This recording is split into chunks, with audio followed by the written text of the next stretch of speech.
প্রিয় চাকরি প্রত্যাশী ভাই আমরা আসসালামু আলাইকুম। কেমন আছেন সবাই? আশা করি সকলেই ভালো আছেন। আমরা আজকে রবীন্দ্রনাথের যে নোবেল পুরস্কারের সম্পর্কিত যে তথ্যগুলো আছে সেই তথ্যগুলো আলোচনা করব এবং সেখানে থেকে আমরা দেখব আসলে কতগুলো প্রশ্ন সাধারণত বিগত সালগুলোতে এসেছে এবং আগামীতে বিশেষ করে ৪৯তম বিসিএস পরীক্ষা রয়েছে আগামী ১০ই অক্টোবর।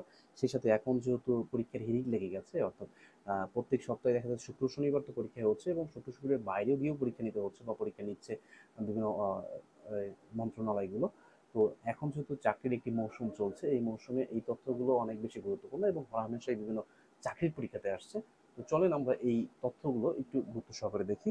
দেখেন, আহ, রবীন্দ্রনাথ ঠাকুর যে নোবেল পুরস্কার পেয়েছিলেন, এই নোবেল পুরস্কার পাওয়ার ক্ষেত্রে তার যে গ্রন্থটি ছিল, সেই গ্রন্থটির যদি আমরা বলি যে বারবার বলা হচ্ছে গীতাঞ্জলি বইয়ের জন্য তিনি নোবেল পুরস্কার পেয়েছেন। বারবার বলা হচ্ছে গীতাঞ্জলি।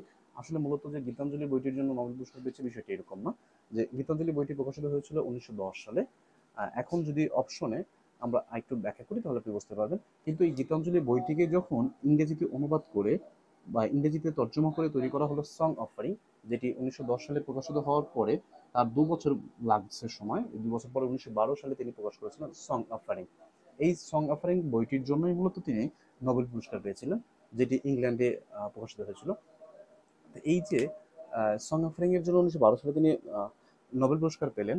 কিন্তু এখন প্রশ্নে যদি 4টি অপশনের মধ্যে কোথাও সং অফারিং না দেওয়া থাকে, শুধুমাত্র যদি বলা হয় গীতাঞ্জলি এবং অন্যান্য যে কাব্যগ্রন্থ আছে তার, সেই কাব্যগ্রন্থ মধ্যে থেকে বাকি 56টা কাব্যগ্রন্থের মধ্যে থেকে যদি গীতাঞ্জলি সহ আরো বাকি 3টা থাকে তাহলে অ্যান্সার করতে হবে গীতাঞ্জলি।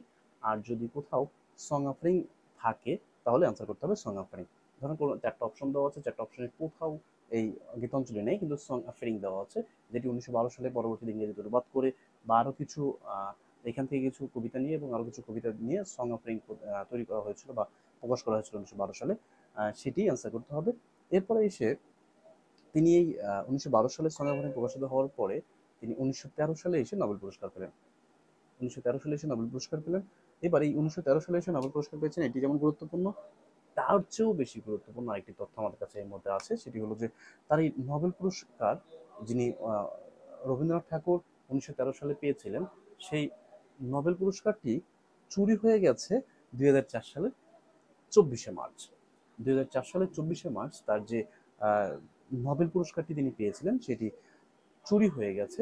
আমার কাছে মনে হচ্ছে এই উপরে 3টি তথ্যের চেয়ে এই নিচের যে একটি তথ্য আছে চুরি হওয়ার তথ্যটি, এটি বেশ ট্রিকি প্রশ্ন আমার কাছে এই মুহূর্তে মনে হচ্ছে এবং এই প্রশ্নটা হয়তো আমরা 49তম বিসিএস গিয়ে পেয়েও যেতে পারেন যে রবীন্দ্রনাথ ঠাকুরের যে নোবেল পুরস্কারটি আছে সেটি চুরি হয়ে গেছে কত সালে, 2004 সালের। এবং সেই সাথে একদম ডেটটা 24শে মার্চ, এটি অনেক বেশি গুরুত্বপূর্ণ। 2004 সালের 24শে মার্চ তার এই নোবেল পুরস্কারটি চুরি হয়ে গেছে। তো এই 4টি প্রশ্নই ঘুরে ফিরে বিভিন্ন চাকরি পরীক্ষাতে আসতে দেখা যায়। তো আশা করি এই চাকরির 4টি প্রশ্ন হলেই আপনার এখান থেকে আর এই নোবেল পুরস্কার ভার্সেস রবীন্দ্রনাথ, অর্থাৎ রবীন্দ্রনাথ থেকে যে নোবেল পুরস্কারের তথ্যগুলো চাই, এই 4টির বাইরে আর কোনো প্রশ্ন আসবে না আশা করি। তো ধন্যবাদ সকলকে, ভালো থাকুন।